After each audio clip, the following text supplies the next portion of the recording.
On voit déjà de nouveaux réseaux en action dans cette guerre. Et on a vu que lorsque Vladimir Poutine a envahi l'Ukraine, donc l'armée avait pour ordre de détruire les centrales de communication de l'Ukraine. Et une fois que ça a été fait, évidemment, l'Ukraine a reçu en cadeau un certain nombre de drones, mais ces drones-là étaient inopérants parce qu'il n'y avait pas la connexion Internet qui permettait donc de les piloter à distance.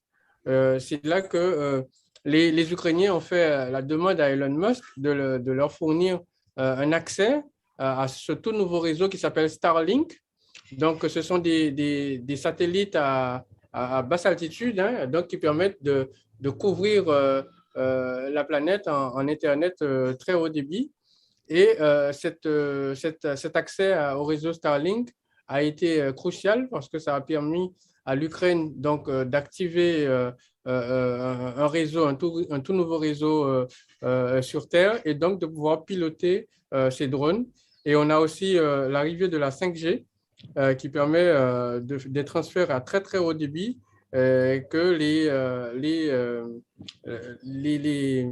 les véhicules russes sont équipés des technologies de ce type, donc de très très haut débit.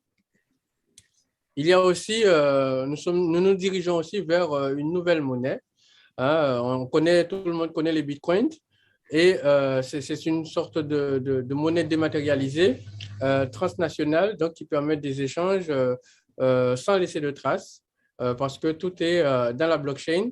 Et cette monnaie est utilisée actuellement par les sociétés russes pour contourner les sanctions que les Occidentaux ont pris contre la Russie parce que évidemment, même si on ne peut pas faire des échanges en roubles ou en monnaie comme le dollar et comme l'euro, mais le fait de disposer de Bitcoin permet de payer à n'importe quelle société où qu'elle se trouve sur la planète. Donc, y compris dans des pays où les sanctions sont en vigueur. Aussi, on doit aussi parler de l'ère de l'ordinateur quantique. Actuellement, nous avons tous un ordinateur hein, qui fonctionne avec un processeur binaire hein, qui utilise donc deux statuts, le 0 et le 1. Et nous sommes en train d'entrer dans une nouvelle ère où actuellement, plusieurs ordinateurs quantiques sont en cours de construction.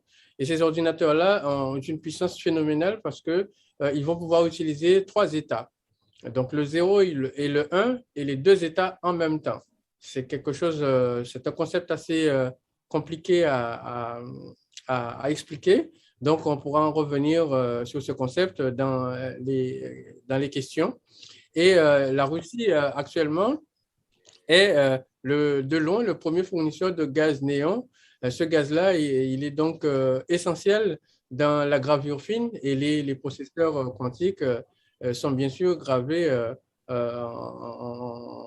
en gravure très fine, comme du 8 nano, etc., et voire en deçà pour les usines qui sont en cours de fabrication.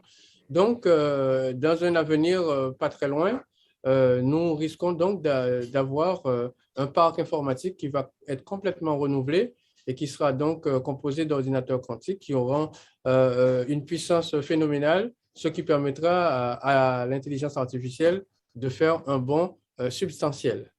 Donc, nous arrivons donc à cette fameuse intelligence artificielle qui fait peur à beaucoup de personnes. Mais cette intelligence artificielle, c'est une sorte de, copie de notre intelligence, c'est-à-dire que l'ordinateur donc réplique le fonctionnement du cerveau humain qui est basé sur des neurones, des réseaux de neurones.